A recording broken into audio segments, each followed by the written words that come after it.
All right, welcome everybody to this one part, hopefully, GraphSlam tutorial. We're going to try to augment what you learn in the lectures, and hopefully this will provide you more insight and will make the project go more easily for you as well. This is not a walkthrough like the discussion was last evening.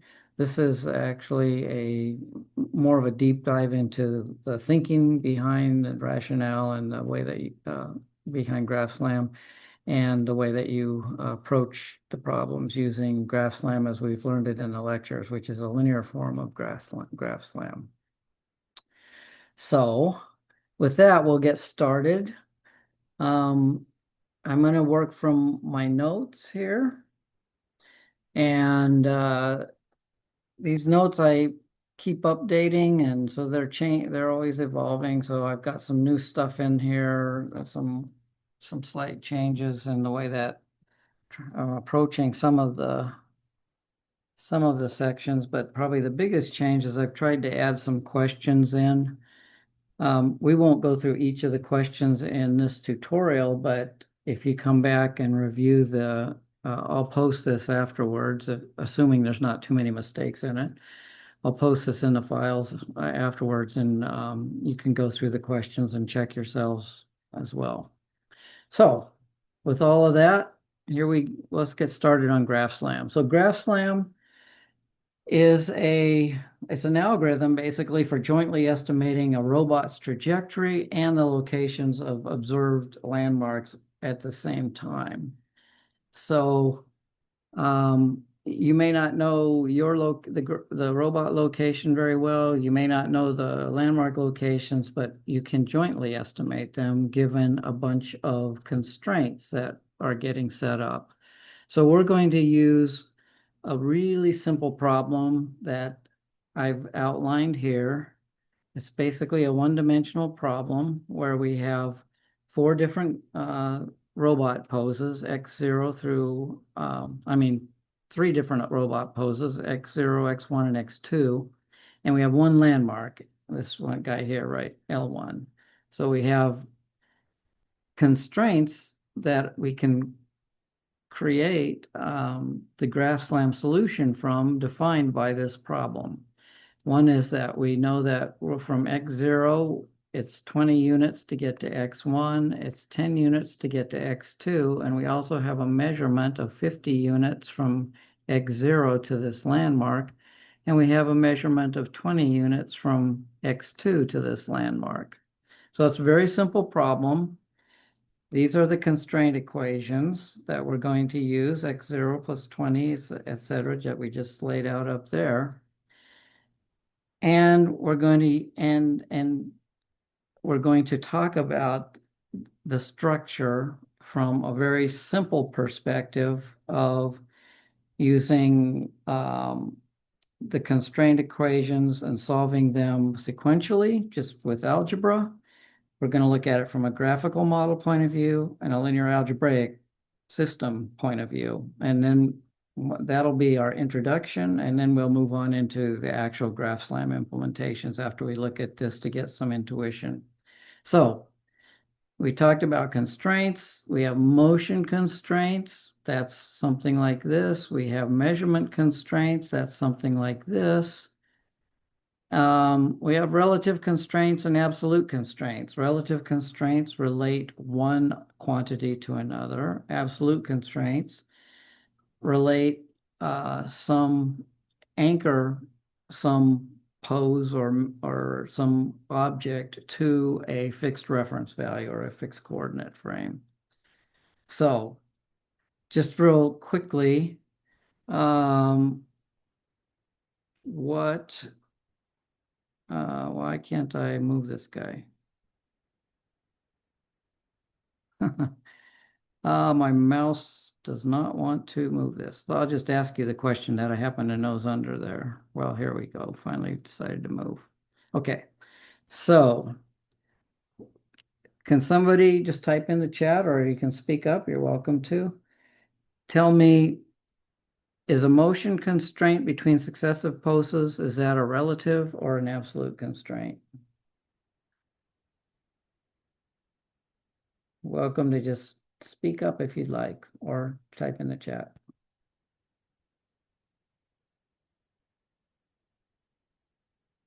That's exactly right. It's a relative constraint. It's relative to this pose and this pose, and in this case of this motion constraint.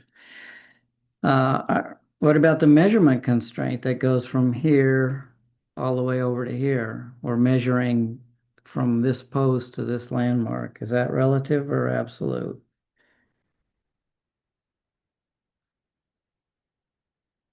That's very good. Yep, you nailed it. So what about the initial condition? I don't think I mentioned. We have an initial condition that we set x0 to 0. Is that relative or absolute? Yep, exactly. It relates us. So now we know our coordinate system that we're working within, right? So very good. You guys all get an A for the start here. So we'll go through this pretty quickly. I just want to provide some intuition. If you were given that very simple problem to solve, you would probably start solving it this way, right? You're given an initial condition, x0 is equal to 0, and we know that we have x1, the distance from x0 to x1 is 20. So we could say x1 minus x0 is 20. That's one way to write the constraint equation. So if we solve that, we know that x1 is 20 if we put 0 in for x0 here, right? So now we know what the value for x1 should be. It's going to be 20 in our little system there. And then we know that x2 is related to x1. It's 10 units different than x1. So if we substitute x1 into here, because we've already solved it there, well, we know x2 must be 30, right? And so on. What about for L1? We know x0 is 0, so L1's got to be 50, right? And we know uh, we now have the location. We have perfect information. We now have the location of the landmark and each of the poses with respect to our actual coordinate system, but we can verify and make sure we did things correctly. So we can use this fourth constraint on L1 with respect to x2 and just double check to make sure our system was consistent. So we know x2 is 30 from our work up here.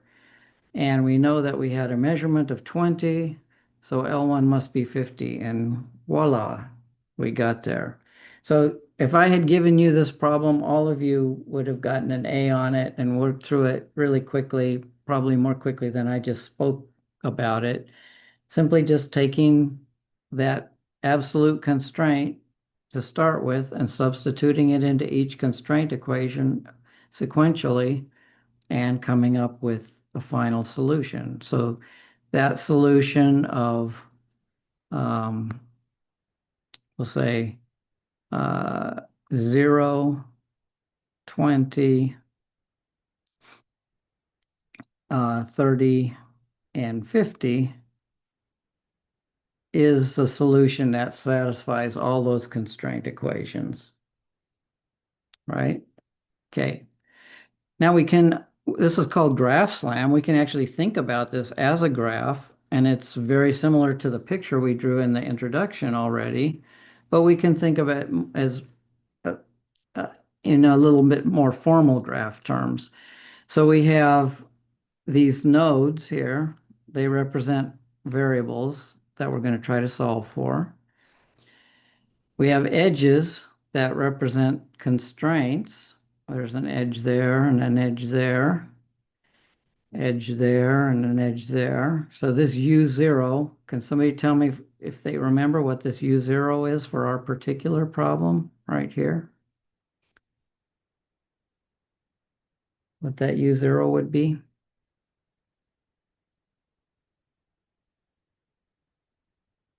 It's a constraint from x0 to x1.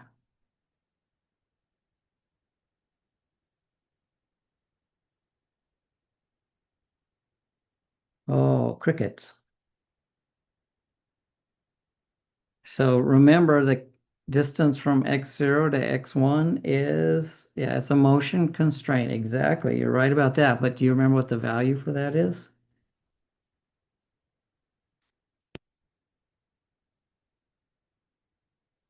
Yep, that's right. So there, that's where that motion constraint gets placed on the graph.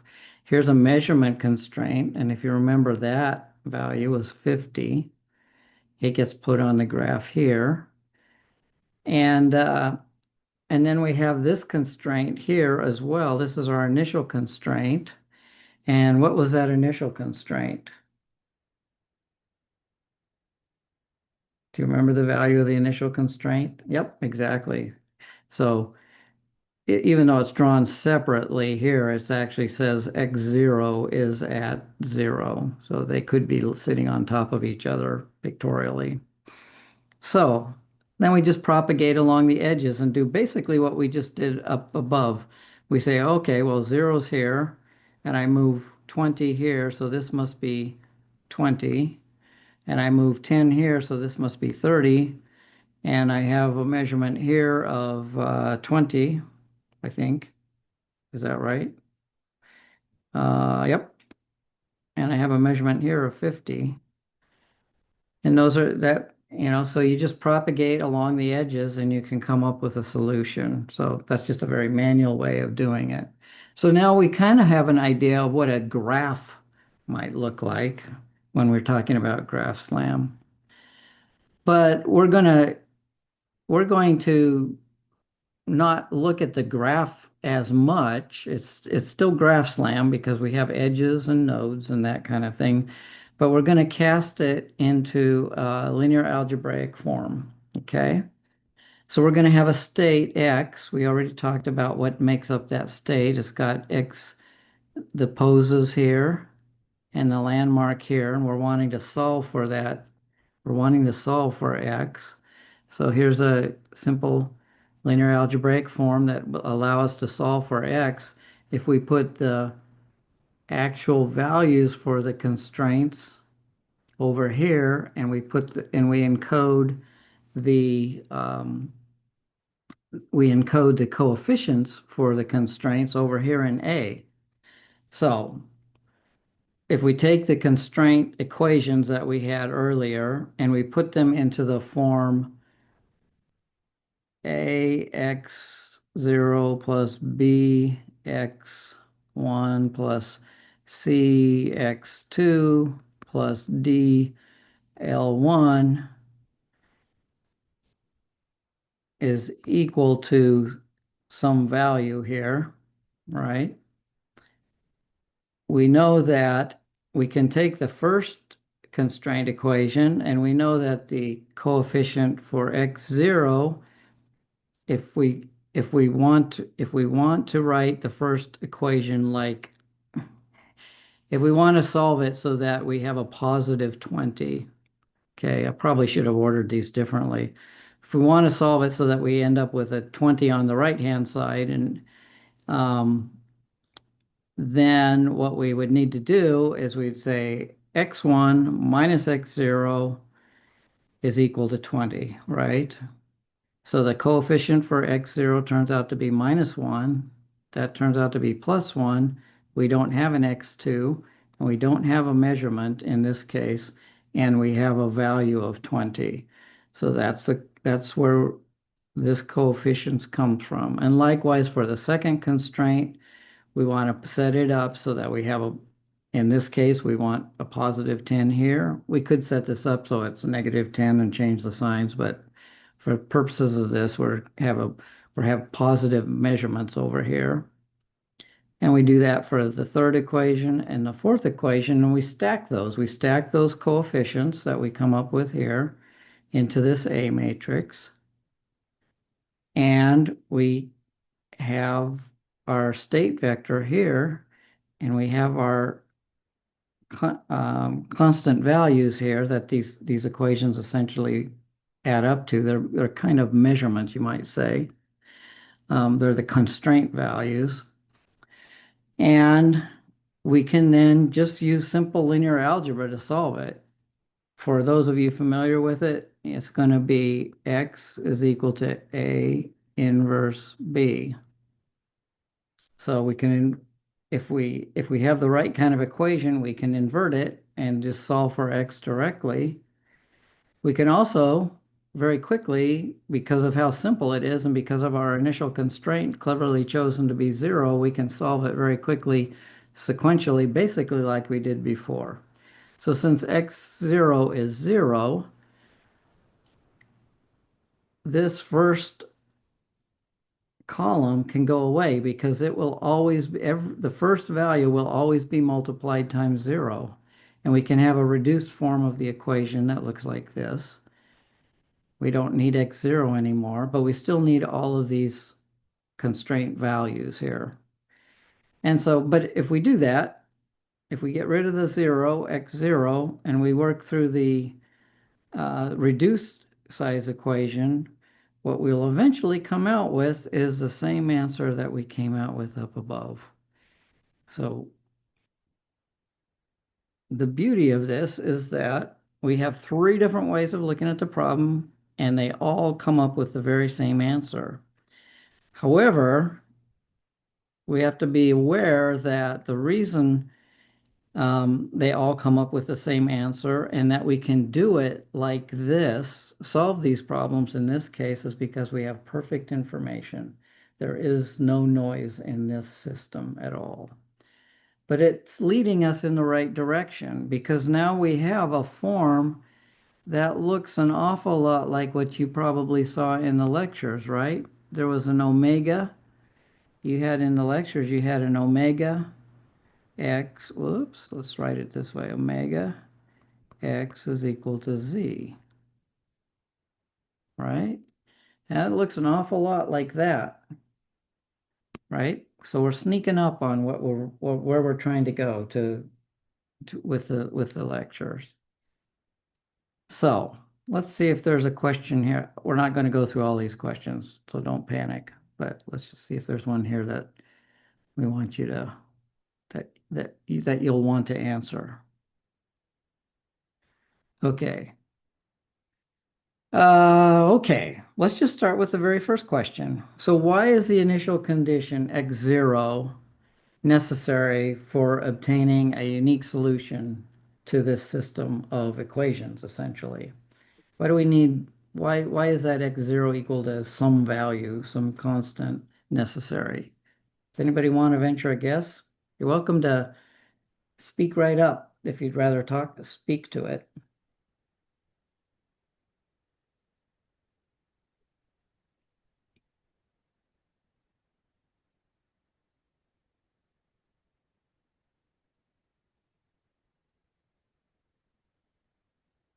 Oh, nobody wants to take a risk and answer? Okay, what did we say? Let's think about that. What did we say that absolute right? The constraints, all the other constraints are relative, right? But x0 is what kind of constraint did we say? X0 equal to 0 is what kind of a constraint? That's absolute. That's exactly right. Because it's absolute, it ties us back to an actual reference system. If we weren't tied to an actual reference system, what we wouldn't be able to get a unique solution, would we? Because you could be anywhere, right? You can shift the solution by any amount and still have a valid solution for all of the other constraints if you don't have the absolute constraint in there, right? The whole system can be shifted to anywhere you want it to be. And so that's why it's necessary to get a unique solution to have an absolute constraint in there somewhere. Okay, does that make sense?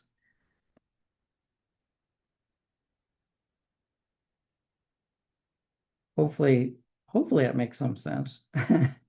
Yes, exactly. That's an excellent word. It's like an anchor. That's exactly right. I love it. Okay, so here's another question. Is this beginning to look like GraphSlam in the lectures? It's not GraphSlam, but is it looking sort of like that?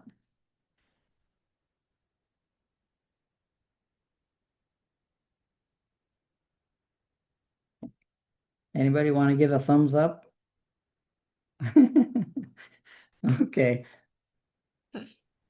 Uh, good. Okay. All right.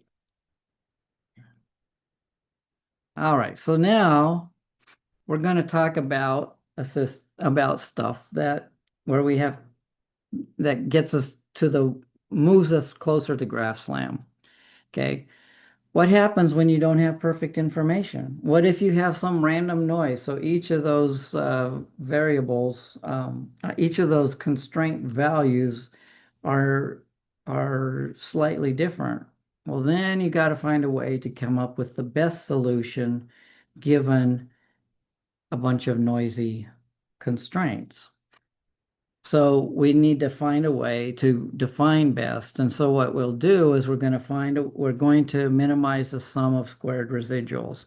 So let's talk about what's a sum of squared residuals means. So this is a this is your observation, or you might say, and this is the system's predicted value, and that and xi minus m is a residual.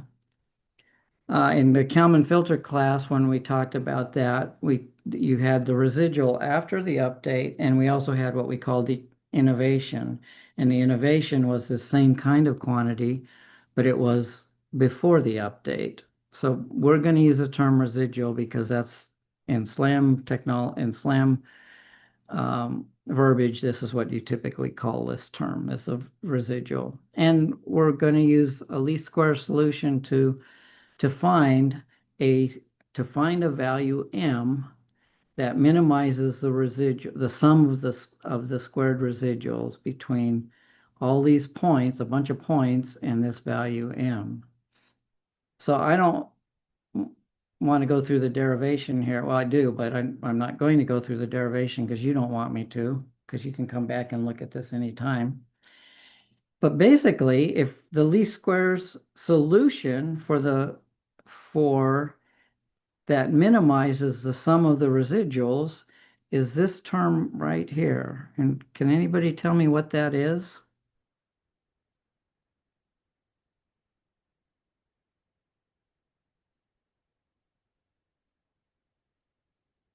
That's exactly right. Yeah, that's the average.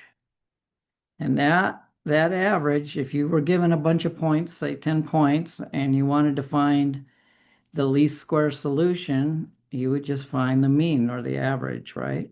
So that's and that those points don't have to be all equal for that to be a valid estimate, right? You can have points, you know, that are all over the place.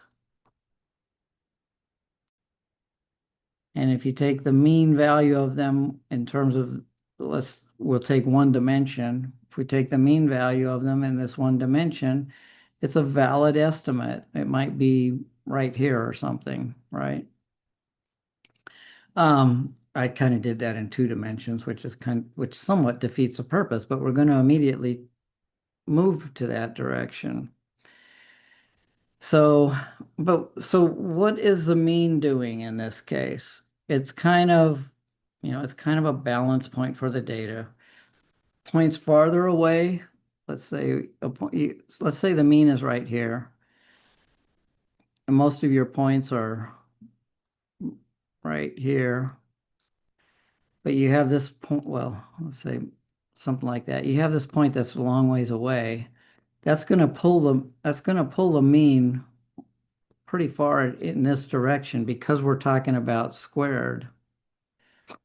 a squared value. So the idea is that the distance from that mean gets pulled by the residual. and we try to minimize that sum of all those distances, and we call that our mean. It's kind of the center of mass of the data. That's another way to think about it. So this we in GraphSlam, we're going to have a similar problem in that we're going to have noisy data, but we're going to try to find a quantity that minimizes the total squared residual for the whole system over all the different dimensions that we might have for the robot poses, for the landmarks, and for the state variables associated with that. So, by the way, if we wanted to generalize this mean to higher dimensions, you can do that simply by taking the vector mean, the mean of the vectors. If you want to weight that, and we're going to talk about weighting at some weighting the solution shortly, it's basically this form right here, where you just take the weighted sum of the points over the sum of all the weights. And so that allows you to, in whatever way you choose, whatever for your particular problem, weight certain points as being more important than others. And so we'll use that concept in GraphSlam because we're going to potentially weight different constraints based on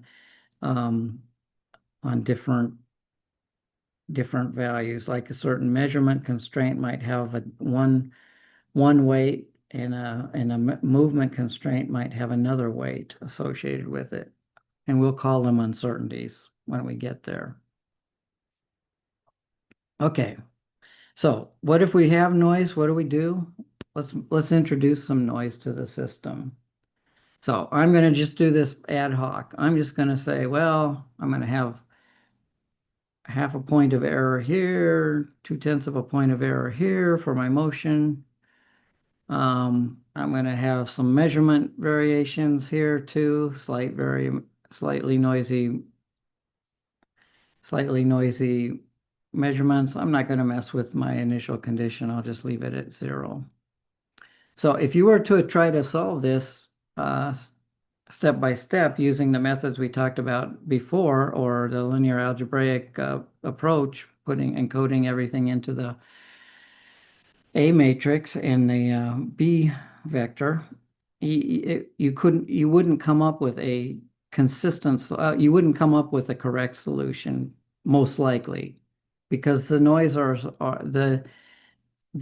the noises move each of these in an arbitrary direction or an arbitrary amount. So there is no, if you solve it for one constraint equation, it's not going to work for the next constraint equation.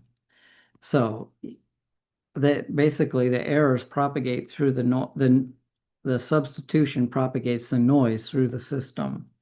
And so you end up with all kinds of inconsistencies, and it just doesn't work. So that's why we do this least square solution. But when we're talking about the constraint equations, we're not talking about the scalar system that we had above. We're going to use this thing right here. We're going to try to minimize this sum of the squared residuals for all its constraints. And it's slightly different form. Basically, the residuals, the observed value minus predicted value. And it's essentially the same as what we did up above, but this is a norm here. So we have now we now have residuals that we're going to try to minimize the sum of. So here's our B, and here's our A for one set of constraints. So we'll call that, I guess I probably should have named it R01, but it's E01 for error 01. We have one for error 1, 2, and we have one for each measurement too. Also error 0 to L and error 0.2 to L. And this will be the residual that we're trying to, or rather, this will be the residual that we're going to, some of these residuals that we're going to try to minimize. And that's basically this equation right here, right? The least squares problem is solving for that, for minimizing that sum. So we can use what's called the information matrix. Now this should look very familiar, right?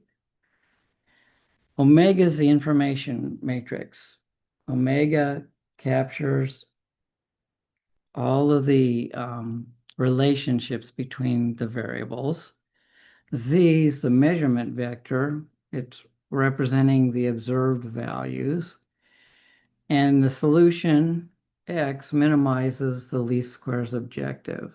So I'm not going to show you how I constructed this yet. I'm just going to show you that we can get a solution if we do this by solving this equation. So we construct an information matrix, and from our simple example with the noise values we have, from our simple example with the constraint equations we have, omega is going to look like that. We'll talk about how to construct omega in a few minutes. Given the noisy values for the measurements and motions, the z vector is going to look like this. And if we solve the state using this form of the equation here, we will come up with, instead of, remember the perfect information case, we came up with 20, 30, and 50. In this case, we have 20.25, 30.2, and 50.05 that we come up with. So the landmark, probably because we have two measurements for the landmark, it's pretty close. X0 is defined to be 0, so it doesn't move around. That's our absolute constraint. And then the rest of the error is distributed between this between x1 and x2, the location or the pose for x1 and x2, which comes up to be 20.25 and 30.2. So what the solution has done is it's come up with a best guess of the values for each of these state elements, given the noisy values we have here, and it's distributed that noise into the solution in such a way that it minimizes the sum of the squared residuals. So it's balanced those noisy constraints in a least squares optimal sense. And it did it, it did it really quickly and easily, actually, right? It's not a very complicated solution here. It is a little bit of a trick to set up omega and z manually. We're going to go through that, the manual way to do that. And then I'll show you the math behind it, and you might choose to do it a slightly different way if you wanted to. But let's see here. Let's see if there's another question here that you guys are dying to answer, or I'm dying to ask, maybe.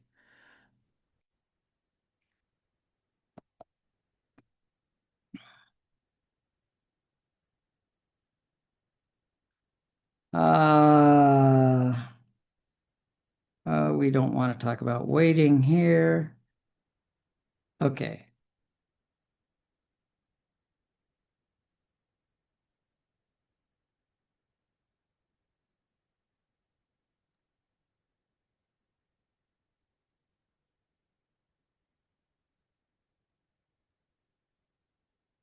All right. Why is it that we can't solve the noisy robot example with the simple methods we introduced at the beginning?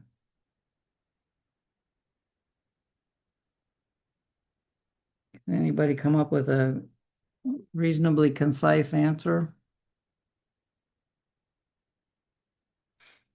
Why do we need to go to this least squares approach? Other than the fact that it's noisy, that the constraints are noisy.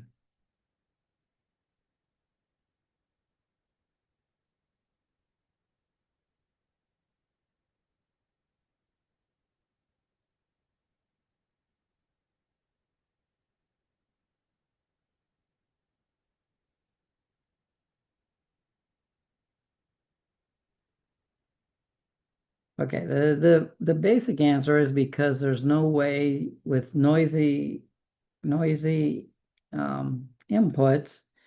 there's no way to get an exact answer. There is no consistent solution that is exact for for all of the different constraints. So we have to come up with some kind of a optimized solution. Okay, does that make sense?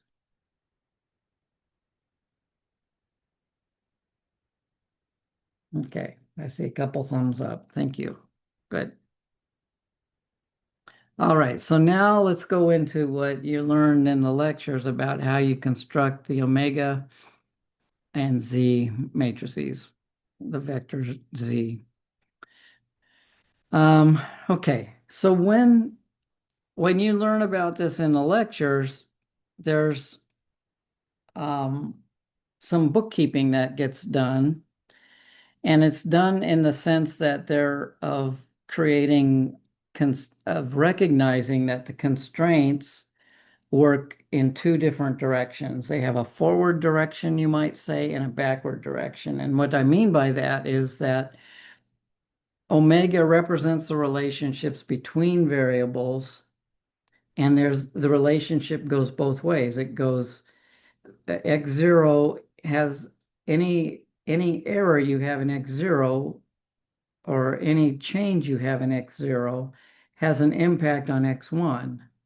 And any change in x1, because they're connected, has a change in x0. And omega encodes that relationship. And so you can think of it that you have an x0 to x1 direction and an x1 to x0 direction.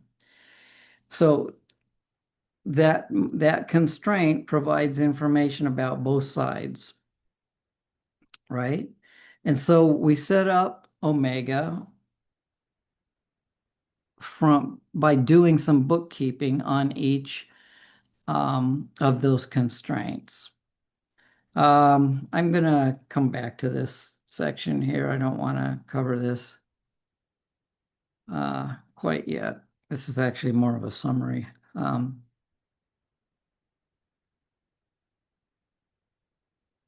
Oh, you know what? I need to clean this whole section up.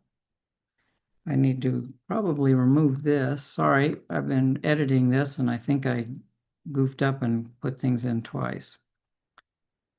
So, okay, so I will I will try to come back to this. Remind me if I don't come back to what this omega definition is here. But we're talking about forward and backward constraints. So if we set those constraints up, like we talked about in the A matrix up above previously,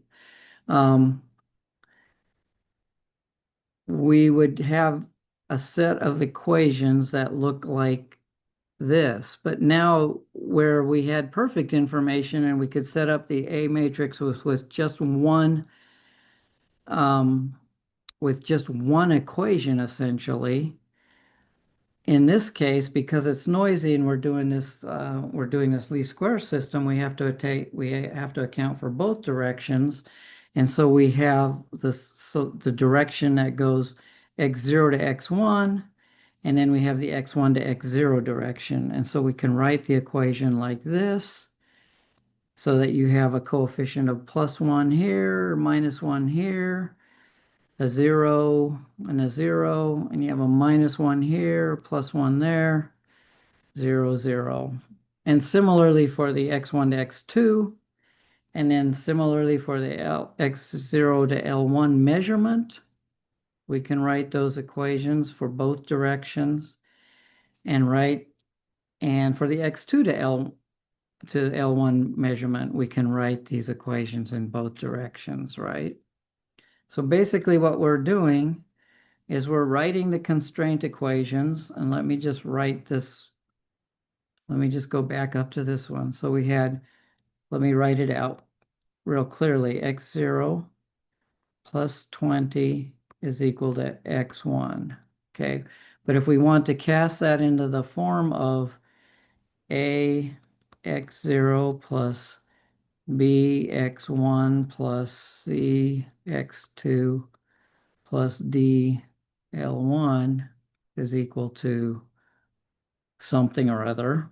It's equal to, the measurement. We'll call it Z. So the first direction we can write this equation x0 with a positive 1, so that would be positive 1. But then the x1 is going to have to come onto this side of the equation, right? It's going to have to come over here for this guy. So you would have a minus b times x1. I'm sorry, not minus b. You have a minus 1 times x1 plus 0 times x2 plus 0 times L1 is equal to 20. So taking this equation, here's one of them, right?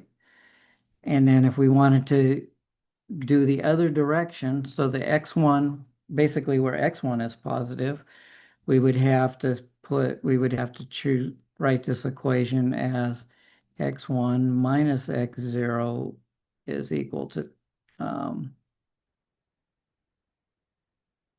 oops, I did this wrong. This is going to be minus 20. Sorry. It's equal to 20.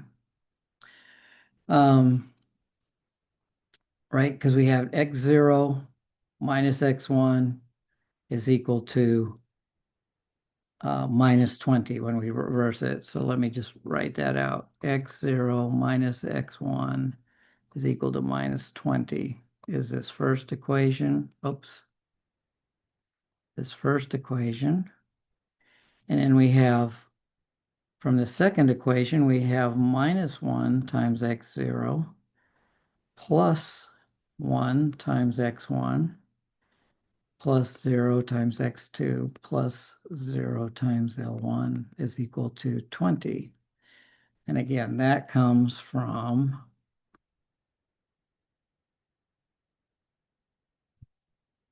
this equation. Okay? So what we do is we just write the constraint equation in such a way that we can cast it into this form for these coefficients, and each of those coefficients then make up a row. So we have all of these constraint equations. We have 1, 2, 3, 4, 5, 6, 7, 8, and 9. So why do we have 9 equations? Well, remember this for the exam. Why do we have 9 equations? We have motion constraints, and each motion constraint has 2 equations, right? We have 2 motion constraints. And so that 2 motion constraints with 2 equations gives us 4 equations ultimately, so that we have four equations there for the motion constraints. And for the measurement constraints, we have 2 measurement constraints, and we have, again, 2 directions, so that gives us 4 more equations. And then we have the initial condition, so that gives us 9 contributions that we have to make to omega. Okay? So again, to repeat, since GraphSlam is optimizing all the variables simultaneously, each constraint affects the joint uncertainty between the variables, and we account for that with this forward backward sort of construction. And that means that that way we completely capture the relationship between the variables in omega if we assemble this correctly. So omega turns out in the end to be symmetric and positive definite, which is required for us to be able to solve it in a least square sense. And then I mentioned I wanted to come back to this. Omega is also a sparse matrix. Not only is it positive definite, but it's also a sparse matrix where each diagonal element ends up corresponding to the inverse of the variance of a variable. So it's the omega sparse matrix is actually a covariance is the inverse of a covariance matrix. And you'll remember covariance matrices from the Kalman filter days. And each off diagonal element is the negative covariance between the two connected variables. So I just wanted to point that out about omega. It's an important concept because it actually ties us back to how we think about um, estimation from the point of view of Kalman filters, from the point of view of particle filters, and now from the particle point of view of SLAM. Okay. But let's get back to how we build omega from all those equations that we had. So we can set up a table. And this table we can set the table up with all of the coefficients here in these columns that we're going to create and the values that are going to contribute to the measurement vector z. And so what we do is we have an absolute constraint, x0 is equal to 0. It only has one equation associated with it. It's related to x0 directly, and the row in omega, it goes into, if we write the omega matrix out, whoops, let me do this with permanent marker here. Our omega is going to end up looking like something like x0, x1, x2, L1, and it's going to be x0, x1, x2, L1. And we're going to fill in these values in omega. So when I say omega rho, this is the omega, this is the row, and this is the column here in omega. And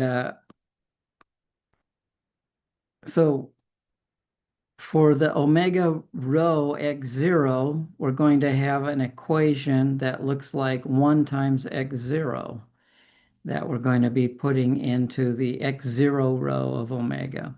But we also have other quantities that are related to x0. So we want to add those into omega as well. So we have other things that go into the x0 row in omega. And remember the equation we had up above where we had the +1 and the -1 here for x1, and we had a -20 here. Well, that's one equation. That's the relative motion there. And relative motion with respect to x1, remember the equation we defined up above. It has a +1 here in x1 and goes to x0 is going to have a -1 for its coefficient. Again, we don't have coefficients for x2 and L1. And remember the +20 there.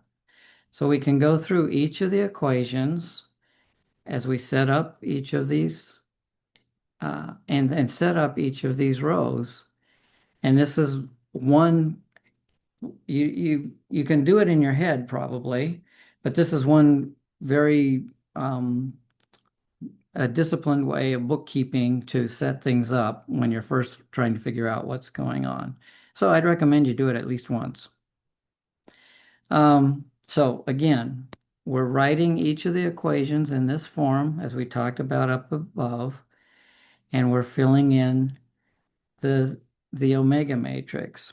And we do it by saying, okay, now I want to fill in this guy here, x0, x0. So I go look at the x0 rows and the x0 columns. So I have this x0 column and I have the x0 row. I have one here plus one here, that makes two, plus one here, that makes three. So I got one plus one plus one. So see, I went this x0 row, this row, this row. That sums up to three, and I have a three there. You can say three there, right? And we do the same thing for each of those rows and columns. And we do the same thing for Z also, by the way. So Z is going to be over here. And let's see what we have for the X0 row in Z. If we sum up the this is 0 plus minus 20 gives us to minus 20. And then we have this row for x0 also, plus minus 50 gets us to minus 70. So we get a minus 70 here, which if you look down here, we actually got here as well, right? So we do that for each of the rows. So we do that for x0 row. Let's see, let's take another example. So let's do the x2, so the x2, x1 row, let's say. So the x2 row. So the x2 row, we have two entries for x2. We have a 0 and a 0 for x0, so that's going to be 0. And for x1 and in the x2 rows, we have a minus 1 here. And we have a 0 here. So that's going to be minus 1. And for the x2 rows and columns, we have a 1 here. And we have a 1 here, so that's going to be a 2. And then for the L1 column,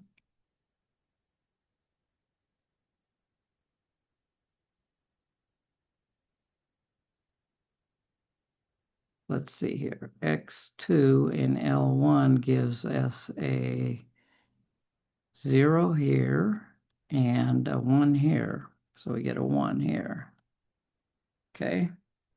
Let's see if that agrees with what I had there. It doesn't. I should have a minus 1 there. Oh, I didn't. It is a minus 1. I got the wrong one there.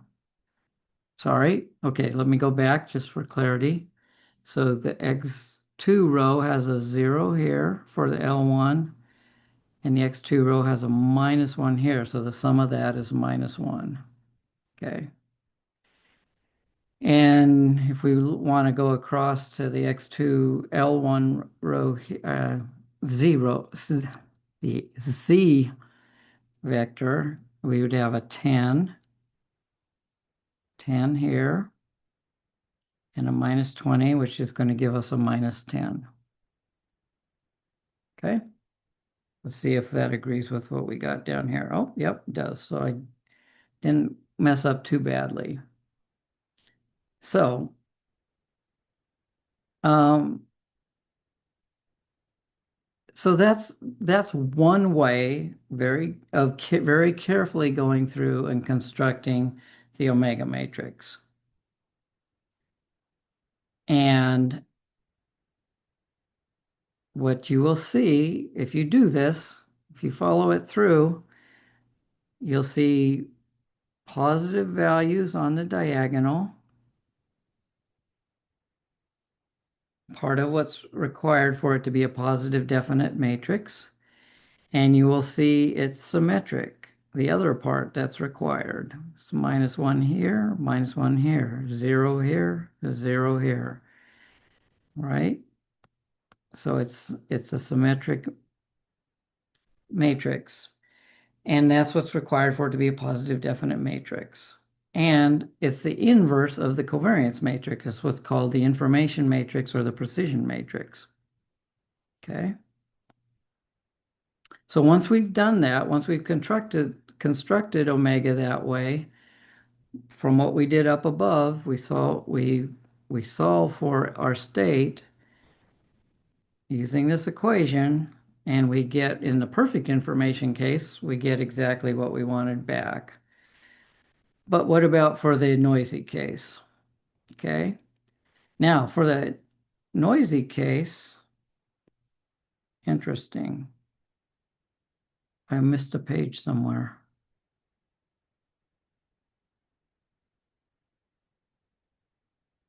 Oh,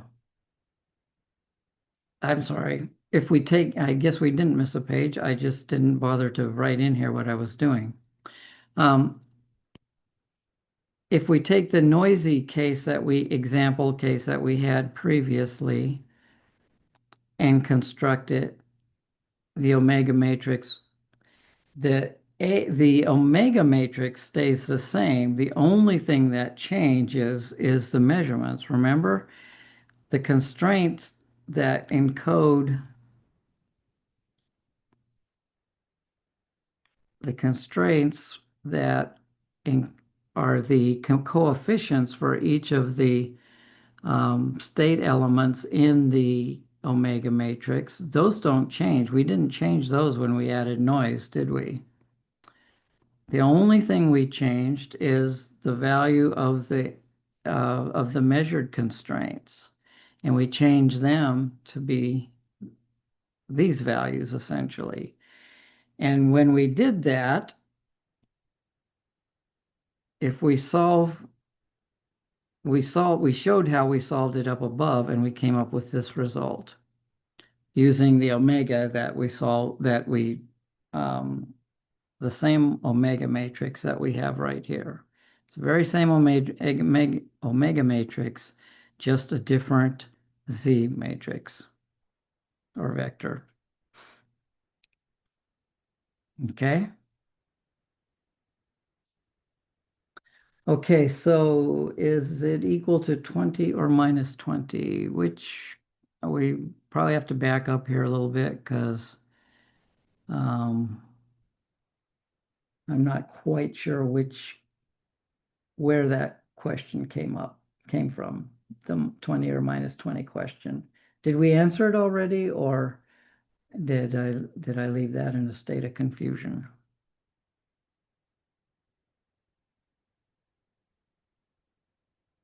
Oh, okay, good. Perfect. All right. Let's see.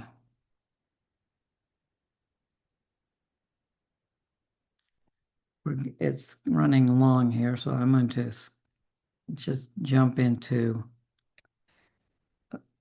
uh, jump into the weighting, right? So one of the things that we want to do is we want to be able to account for the possibility that not all measurements are equally accurate, right? And in the Kalman filter case, we had what we call the R matrix, which we used to model the uncertainty in the measurements. And where I didn't use R here, I used sigma just because this is more conventional within the SLAM literature and the least squares literature.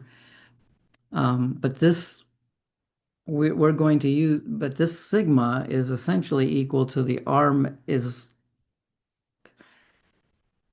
the R matrix that we used in the Kalman filter, or it's also similar to the uncertainty that you used in the particle filter when you were computing the Gaussian fits, the Gaussian likelihood functions.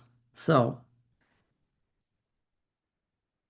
in the case of a scalar constraint, the variance is sigma squared and the precision is 1 over sigma squared. So in the lectures, you hear that, oh, we're going to take the omega values and we're going to divide them by sigma squared or by a number. It turns out if we are disciplined about it and we say that's a sigma squared, we can think of it in statistical terms as a variance. And so that's what I would recommend you think of it as. You don't have to. You can just be arbitrary if you want, because at the end of the day, it's the relative magnitude of these weights that that drives the solution. It's not the absolute values. So that's just a side note. We might talk about that again. So here's an example where we're going to add some noise. So we have the original constraint equations. Um, so is weight 1 over sigma or 1 over sigma squared? So in in the way that I am presenting it, it's 1 over sigma squared. Okay.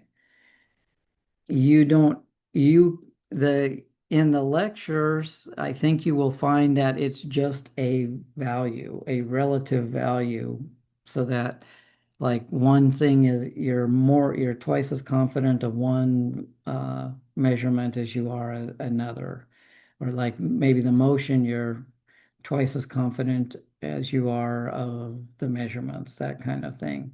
But if we're wanting to think of it in statistical sense, in the statistically rigorous sense of covariance matrices that are modeling measurement errors, then it's 1 over sigma squared. Okay. So I hope that doesn't add too much confusion, but I prefer to think of it as 1 over sigma squared. But again, to repeat, it's the relative values of those weights that drives the solution. So as long as you're consistent in the way that you use them, it's it you'll come up with you can come up with a valid solution. So, but the reason I like to think of it as 1 over sigma squared is because a sensor spec or a motion spec will typically be, okay, my uncertainty is this many, my motion is uncertainty is this many meters per second or this many meters or whatever. And it's usually as a sigma presented as a sigma value on a spec sheet. My 1 sigma error in this thing is this quantity. And then when I want to put that into a measurement covariance matrix, I want to use the sigma squared values. So, because it's a covariance matrix with sigma squares on the diagonal. All right. Okay. So we have the original constraints here. We don't have the zero terms included here, but we have the original constraint equations. And we're going to add, for this experiment, we're just going to add noise based on 10% of the observation magnitude. So my whatever, however far I've traveled or however long a distance I've gone are measuring, I'm saying uh, the 1 sigma error for that is going to be 10% of the magnitude of the actual quantity.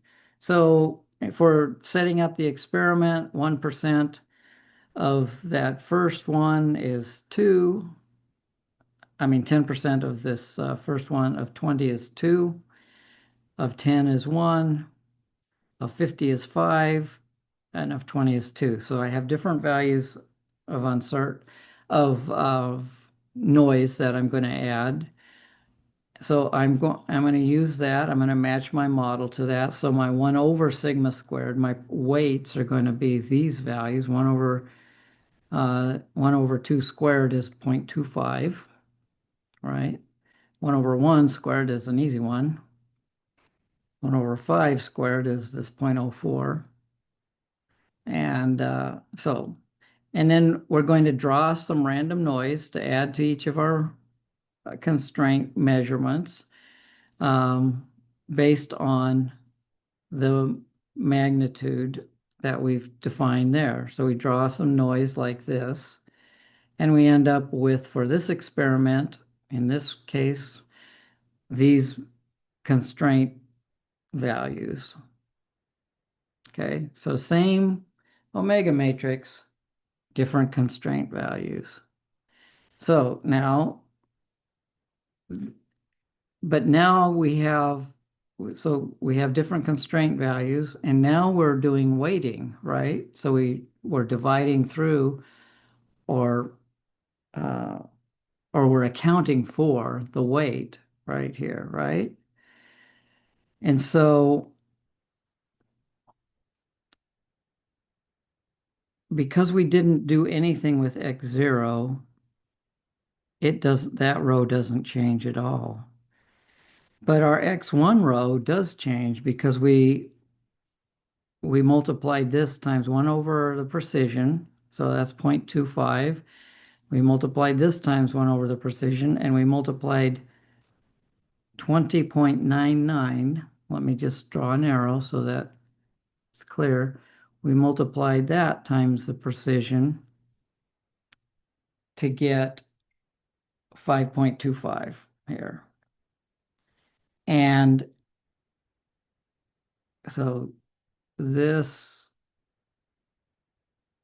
impacts those two rows. And we do the same thing for the X1 for the next rows, and we go through and we construct our new omega matrix, which includes the weighting, and our new Z vector, which includes the weighting, and we end up with the omega information matrix looking like this now. So it looks quite different. And it's now weighting each of the measurements differently. And the assembled measurement vector is this. So if we solve this system, what do we end up with? Well, it's actually distributed let's see if we can, let's look at this. It's distributed the noise differently than what we had in that previous setup.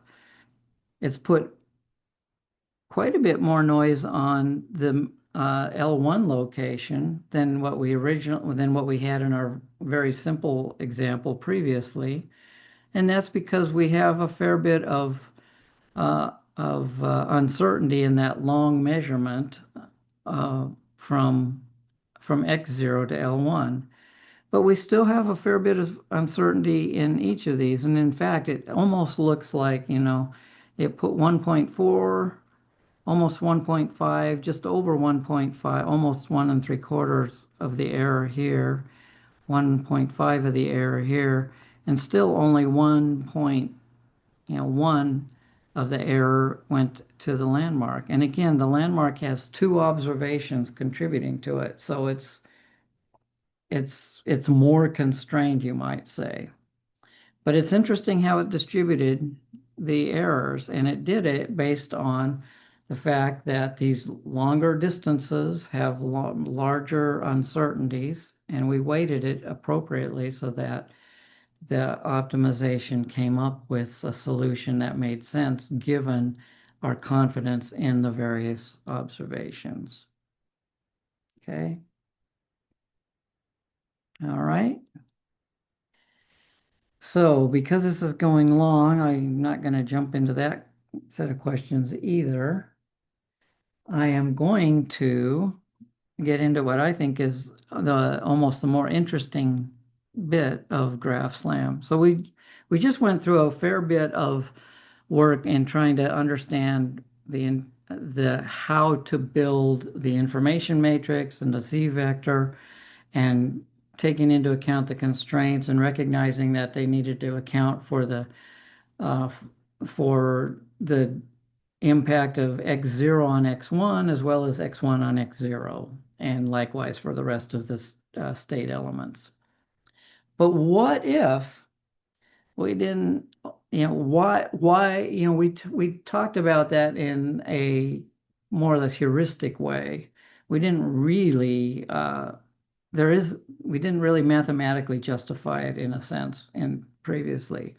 But we can go back and look at least squares and how least squares is constructed.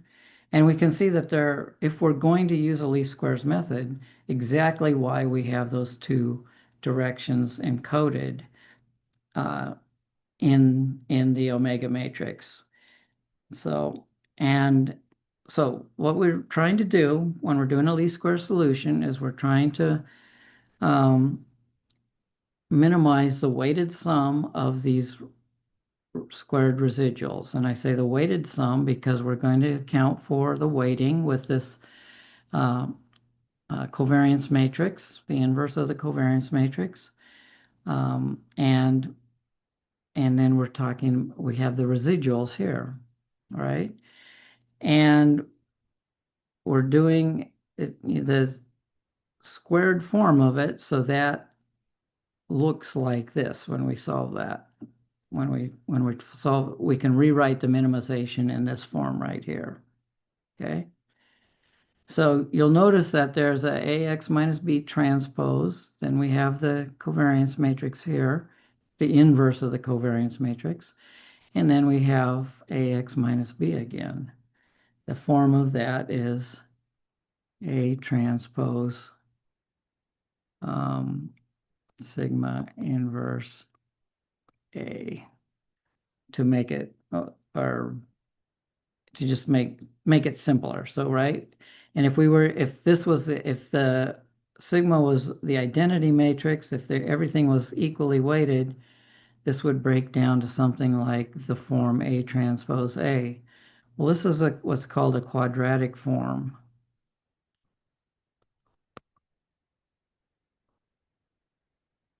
And that quadratic form is cool because that when you do that, you basically are saying, I'm going one way. I've got the forward direction for all of these constraints, and I'm going to add in the backward direction for all of these constraints. That's basically what that equation is saying. So we're minimizing that kind of a quantity there. Uh, so, and I defined the terms there, and we've talked about them already. Without going through the derivation step by step, what we end up with for is called the weighted normal equations for least squares. That's this thing here, right here, this equation right here. And so you end up with A transpose sigma inverse A times X equal to A transpose sigma inverse B. Okay. So if we let this quadratic form right here equal omega, and this over here equals z, we have graph slam. And if you don't want to go to all the work of setting up all of this stuff with forward, backward directions, you can just create an A matrix with the constraint equations written in one direction, and then take it times your sigma inverse times A, and you will get the omega matrix. So it's it it basically comes down to the graph slam is a least square solution for using the weighted normal equations. And so that whole business about forward, backward, and keeping track of all of that, it's all encoded in this quadratic form, A transpose A, or right here. And taking A transpose times B with this will create the proper Z vector as well. So the covariance matrix, again, what I wanted to say about the covariance matrix, it relates to the previous question, is that we often think in terms of spec sheets and uncertainties that are specified in terms of sigma performance, the standard deviation of error for a particular sensor, for a particular uh, measurement of some sort. And so So in the Kalman filter tutorial, we talked about using a diagonal covariance matrix like this, where the diagonal elements reflected the uncertainty in the measurements. Um, in that case, we were measuring X and Y. Um, in this case, we could be saying, it could be X, Y, and Z, or it could be a number of different things, right? So in a diagonal case like this, what we're saying in a covariance matrix is that these uncertainties are uncorrelated, or they're not correlated to each other. They're independent. And that's pretty common. And that's what in GraphSlam, the way that you implement it for class, uh,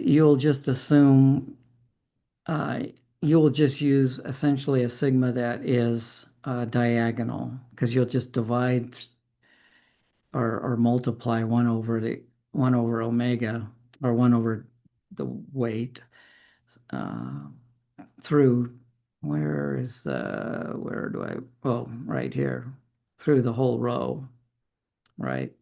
And so if you do that, um, that's essentially a diagonal covariance matrix, and that means that your measurement errors are uncorrelated. However, um, and by the way, inverting a diagonal matrix is trivial. It's just inverting the diagonal elements just like that. So in the case that you have correlated measurements, yeah, it actually could be more of a problem. And so sigma inverse will account for the correlations if you set them up properly here. You don't have to do that in this project.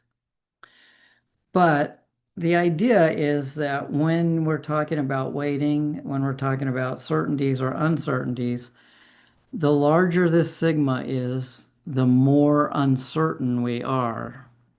The smaller this is, the more certain we are.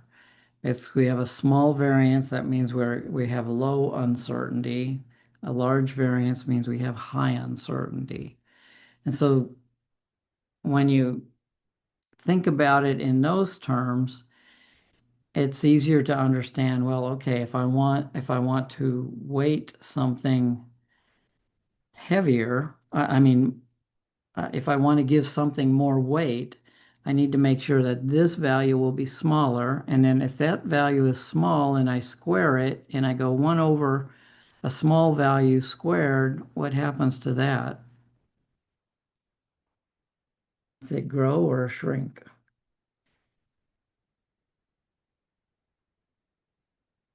These values become yeah, these values get larger. So it's kind of like, okay, my sigma inverse has big weights on thing or big values where I am actually have high confidence. And it's actually more intuitive perhaps than a covariance matrix in some ways.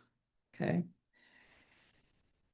So, all right. So that gets us through almost everything, but there is one more thing we have to talk about. And that is online Graph Slam. This is really cool. So in the last lecture on GraphSlam, you're introduced to online GraphSlam. So, and what online GraphSlam tries to solve is a problem with having the omega matrix just keep growing and growing and growing. The linear system just growing and growing and growing as you keep adding poses, right? So you typically might just have a few landmarks and you might have your system going through and seeing those landmarks and seeing them over and over again. But you have a whole bunch of poses associated with that or robot locations associated with that, and it continues to grow as time goes by.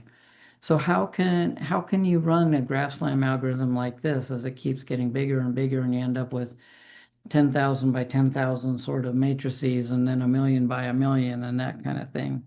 Well, there's a very clever way of dealing with that, and that is you say, I really only care about where I am now. So I'm going to only keep track. I'm going to set up the system so that I'm keeping track of where I am now. I'm not losing any information from previously, but I'm only keeping track of my current robot pose. I'll keep all the landmarks, or, in a bookkeeping sense, maybe you get rid of landmarks if they're no longer in the area or whatever. But for simple purposes, let's say I'll just keep all the landmarks, but I'm only going to keep the latest robot pose.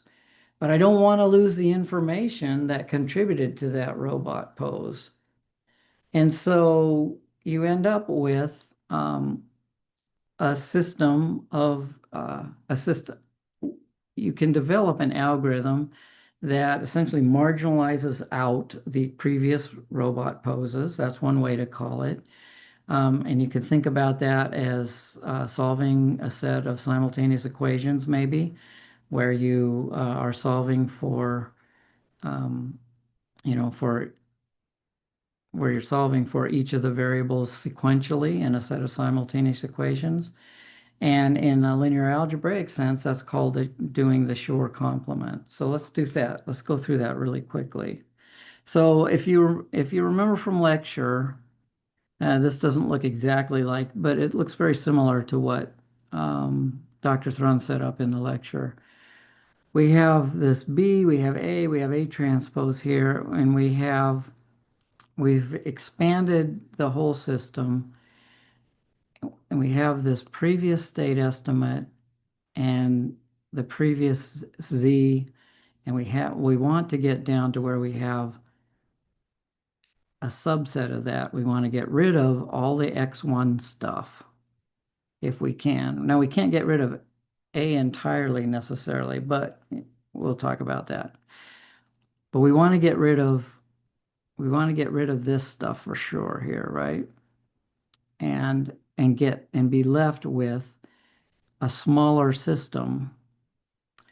So we get a new pose, we get a new measurement in, we expand the system, and now we want to shrink the system back down, but not lose any of the information.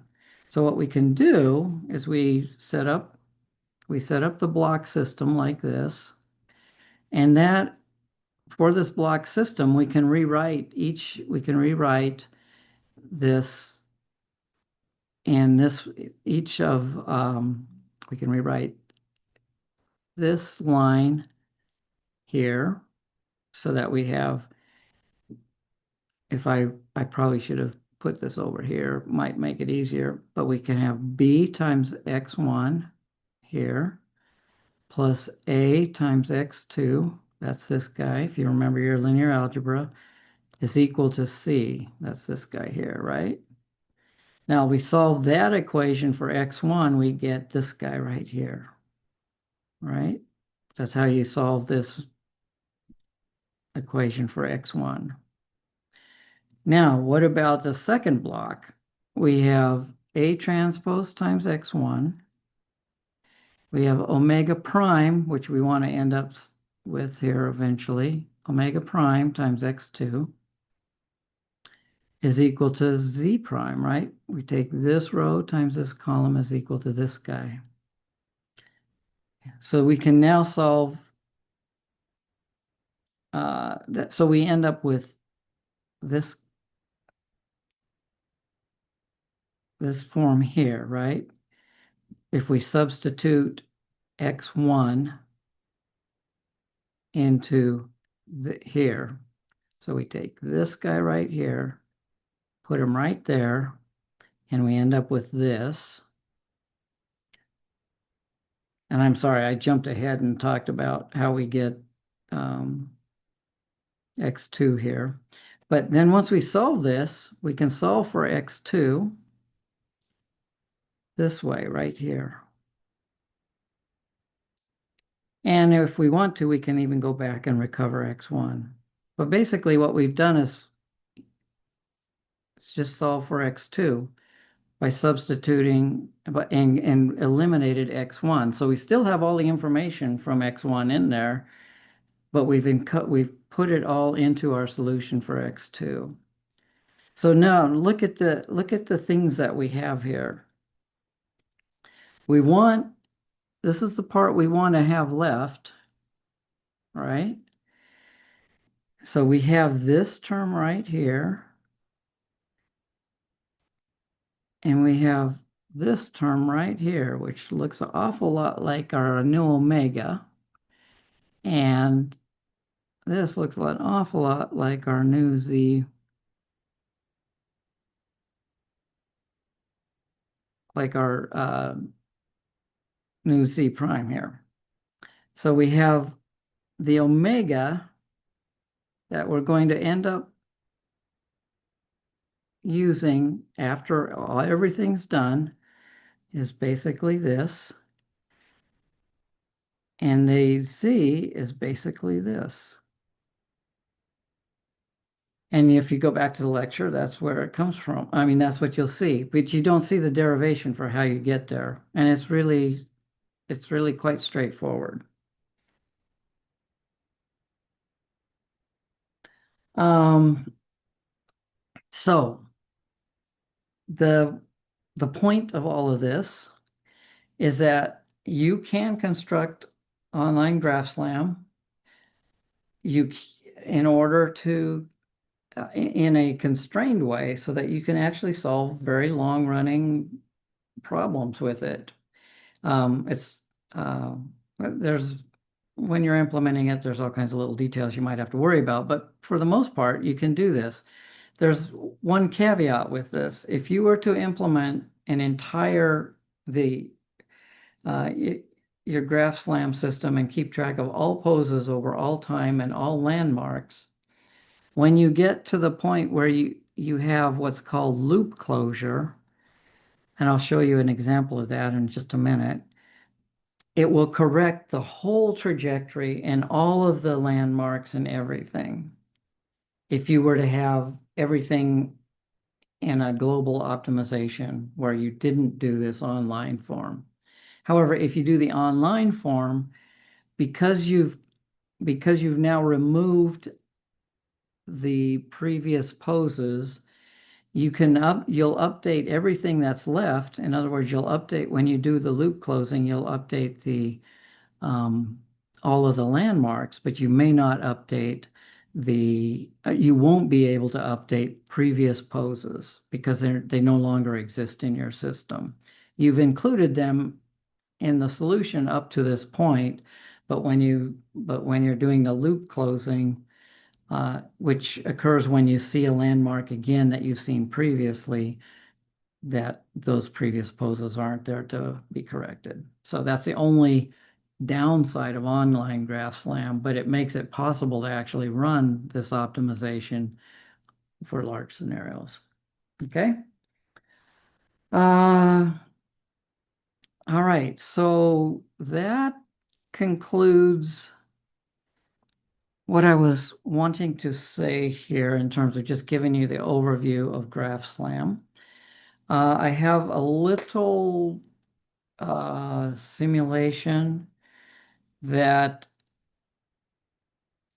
I haven't matured it quite to the point that I want to. I've been working with the front end, having Claude help me develop the front end to make it look pretty, but I haven't got everything working quite like I'd like, but uh, I'm going to share it anyway, just because I think I can talk to, I can talk to the loop closing issue and just illustrate. So if you were there for my particle filter tutorial, you probably saw a little example of running the particle filter versus a Kalman filter in a harbor where you had some islands or whatever. Well, this is a same sort of idea where you have a SLAM system. You have a robot traveling along a path around these buoys, and it's measuring these buoys as landmarks, and it's estimating their location, and it's estimating its location at the same time. So let's reset this thing. Ignore this for right now. This is the information matrix. This is a nonlinear SLAM implementation. It's not linear. So it's got X, Y in a heading state, and it actually does the nonlinear transforms in the omega matrix, and there's some complexities in there that we don't need to get into for this discussion. But we could play around with various things, but it's running so long that I'm going to just show you essentially what happens here. So we can see the robot going along here, and the true trajectory is this green path here, and the estimated trajectory is the blue path, and the robot is going along. It's seeing it's seeing this boy here, boy zero, the boy at zero. But it's getting some drift from the true location because of odometry errors and that kind of thing as time goes by. So we'll let it go for a little farther. Now it's started to see this boy here, and you see a confidence ellipsoid around this boy. And you see a fairly tight confidence. If you look really, really closely, you can see a covariance ellipsoid around our estimate here as well. And if let's step a few steps, you see that this covariance is growing because we're having, as time goes by, we're getting more and more drift from our odometry, essentially. And it's being constrained because we're getting measurements from this boy, but it's not completely it's not completely constrained. And you see our estimate of the boy location is off a little bit as well. But it's not bad. It's doing a pretty good job. But the estimate continues to drift, continues to drift. Now we start picking up this boy over here. So we're not simultaneously getting measurements from this guy and this guy. We're just getting measurements from this guy. Because of our uncertainty and because of the range and everything that it's at, the uncertainty on this boy is quite high and the error's reasonably significant. You see it moving around as we get closer to it and trying to estimate it. You see our drift is growing, is high, continuing to grow, but it's still constrained. It's not going out to lunch. It's actually doing a decent job of getting around that boy and estimating its location and getting the heading correct as it went around. So it's doing a pretty good job, actually. And now you actually see it starting to come up here on this next one guy here. And it's moving along here. And now, so now notice the error, the estimation error on this location, landmark location, this landmark location, and this landmark location. And if you can see it, I don't know if you'll be able to see it, but these errors are are printed over here at 20 and 23 and 13 meters, something like that. So we're going to go around the corner, and we've already observed this first landmark, this boy zero here. And so what's going to happen is when we start observing it again, we're going to be going into what's called a loop closing, and you'll start to see this covariance drop down very quickly because we know where this is from our previous experience. We didn't have a whole lot of drift on it, so our confidence is going to grow. Our uncertainty is going to really drop off as we come closer to this. And you'll start to see these landmark locations that we were estimating previously, because they're still in the system. This is online GraphSlam running, by the way. Because they're still in the system, you'll see them get closer too as it corrects. So let's just go a little farther here. Now oh, did you see that? We started seeing this guy right away, recognize that we saw this original one, and automatically through the mathematics, the covariance just drops way down. And the covariance on this guy dropped down, the error on this one dropped down. And we'll see. We'll just step through here, and you see that the error actually comes pretty close. And the error on these guys, they didn't adjust as much as I thought they would in this case, but they adjusted. They got lower error, which is what happens when you have a loop closing with SLAM. So I know this has gone really long, so I don't want to spend a whole lot of time playing around with this. Um, I need to work on refining it a little bit more, but anyway, it's getting there. So, um, any questions before we hang up the phone?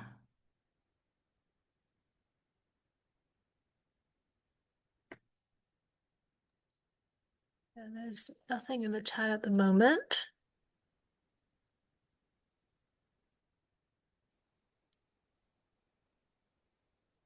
Well, I will assume that There is everybody. actually one person who said that they have a question. Oh, okay. So yeah, if you want to type it out or unmute and talk, either one is fine.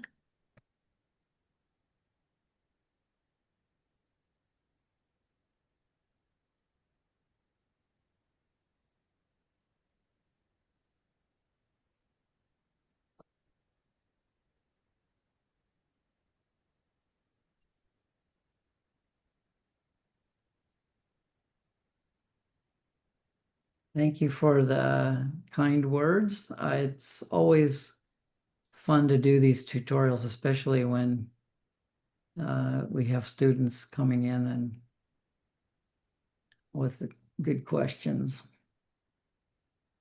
So appreciate your attendance. Appreciate the questions if they.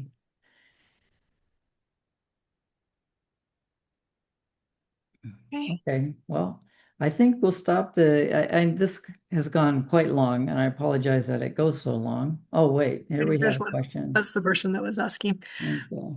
In your simulation, when the error improves, I don't understand how does the uncertainty update for the previous guesses? I remember we managed the mu matrix to get the actual location, but in the omega matrix, we are adding static numbers.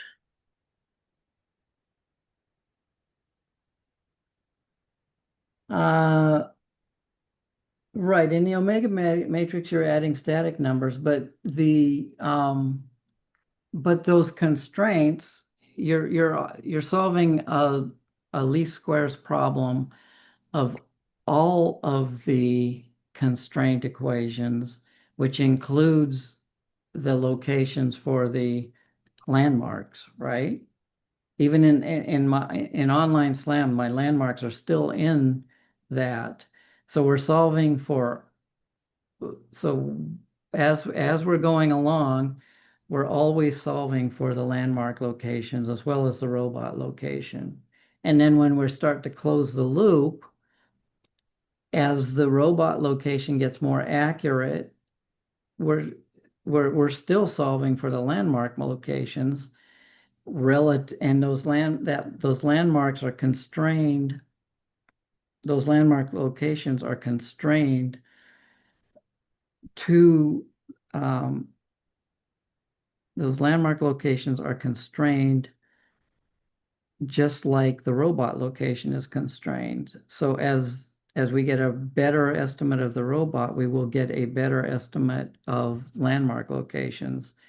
It's not like they're not in the matrix anymore.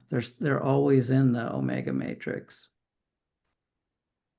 So every time you iterate the omega matrix with new information, every time you iterate the omega matrix with new information, it's going to impact the estimate for everything in that omega matrix. GraphSlam is not, it's it's closely related to Kalman filtering, but it's not Kalman filtering. It's least squares optimization.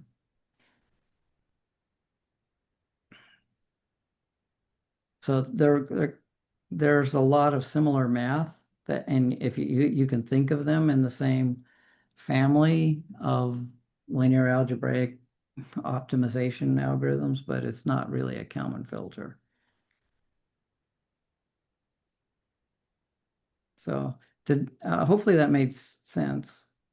Um, yeah, just remember that everything that is in the omega matrix, every time you iterate, anytime you add information to the system, everything in the omega matrix will get updated, and I mean in the system will get updated somehow. The omega matrix itself, I stated that wrong earlier. The omega matrix isn't getting updated. I'm sorry, the state is getting updated because of all the constraints that are in the omega matrix. So every state element is getting updated. I apologize. I need to make sure I don't say it that way again because the omega matrix, as you pointed out, doesn't change. Thank you for catching that.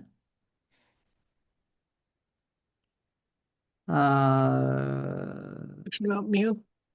I'm I'm not sure.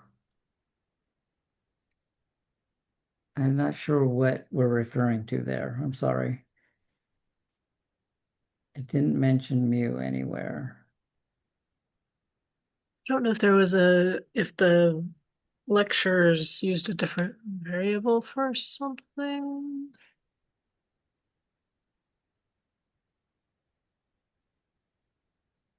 Oh, When you multiply omega times z, oh yeah, okay. So mu is just a state estimate. It's x.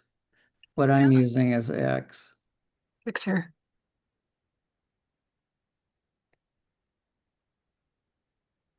So I have omega x is equal to z, and I think you had omega mu is equal to z, maybe in the lectures. I should go back and check that. All right. Well, thanks for hanging in there, everybody. And also, again, thank you so much for the great questions. Um, this is my last tutorial of the term, so thank you so much for attending the various tutorials. Like I said, I probably enjoy it more than you guys because I get to do the talking. So I'm going to stop the recording now.